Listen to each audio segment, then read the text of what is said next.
Hello everyone, welcome to our channel. ఈ రోజు vlog ఏంటంటే ఏదో హెల్దీగా టేస్టీగా చూపిస్తున్నాను ఏంటి అనుకుంటున్నారేమో. అవునండి, ఈరోజు మనం చాలా హెల్దీ ఫుడ్ తింటున్నాం. ఎప్పుడు ఈ నాన్ వెజ్ తిని తిని బోర్ కొట్టేసింది కాబట్టి సో నేనైతే ఈరోజు చాలా హెల్దీగా క్యారెట్ రైస్ అయితే ట్రై చేశాను. యూట్యూబ్లో చూసే ట్రై చేశాను. టేస్ట్ అయితే చాలా బాగా వచ్చింది. నేనైతే ఇంత ఎక్స్పెక్ట్ చేయలేదు కానీ నాకు నచ్చింది, బాగా నచ్చింది.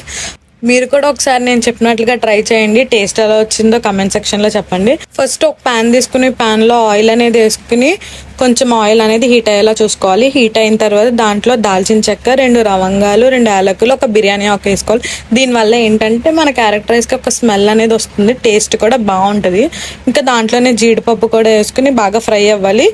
బాగా కాకుండా కొంచెం మీడియం ఫ్లేమ్లో ఫ్రై అయ్యేలా చూసుకుంటే సరిపోతుంది. తర్వాత ఒక ఆనియన్ ఇంకా 2 పచ్చిమిర్చి వేసుకుని బాగా ఫ్రై చేసుకోండి. మీడియం ఫ్లేమ్లోనే చేసుకోండి. జస్ట్ ఆనియన్ అనేది ట్రాన్స్పరెంట్ కలర్ వచ్చే వరకు ఫ్రై చేసుకుంటే సరిపోతుంది. ముందుగా తురుము పెట్టుకున్న క్యారెట్ ఉంటుంది, ఆ క్యారెట్ మొత్తం వేసేసుకుని మన టేస్ట్కి తగ్గట్టు సాల్ట్ అనేది కూడా యాడ్ చేసుకుని ఒకసారి బాగా మిక్స్ చేసుకోవాలి. ఏదో పౌడర్ వేస్తున్నాను అనుకుంటున్నారేమో, ఏదో కాదండి, సాంబార్ పౌడర్ అయితే వేసాను. ఎందుకు వేసానని మాత్రం అడగండి, యూట్యూబ్లో చూస్ చేశానని చెప్పాను కదా ఈ రెసిపీ అయితే. సో వాళ్ళు వేసారని నేను కూడా వేసాను. అలాగే దీంట్లోకి మనం ముందుగా బాయిల్ చేసుకుని రైస్ పక్కన అయితే పెట్టేసుకుంటాం కదా, దీంట్లో ఆ రైస్ అనేది యాడ్ చేసుకోవాలి. ఎంత క్వాంటిటీ పడుతుంది అనేసి మనం ముందే చూసుకుని దాన్ని బట్టి రైస్ అనేది మనం యాడ్ చేసుకోవచ్చు.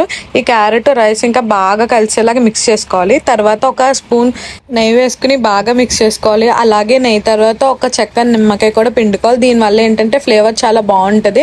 బాగా మిక్స్ చేసుకున్న తర్వాత లాస్ట్లో స్టవ్ ఆఫ్ చేసే ముందు కొద్దిగా కొత్తిమీర అనేది యాడ్ చేసుకోవాలి. స్టవ్ ఆఫ్ చేసుకుని ఇంకా వేడివేడిగా ఉన్నప్పుడు ఇలా ఒక బౌల్లోకి సర్వ్ చేసుకోండి. ఎంతో టేస్టీ అయినా ఎంతో హెల్దీ అయిన క్యారెట్ రైస్ అయితే రెడీ.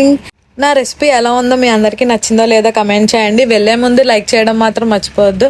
అలానే మన ఛానల్ని సబ్స్క్రైబ్ చేసుకోవడం మర్చిపోకండి. నెక్స్ట్ వీడియోలో కలుద్దాం. Bye bye.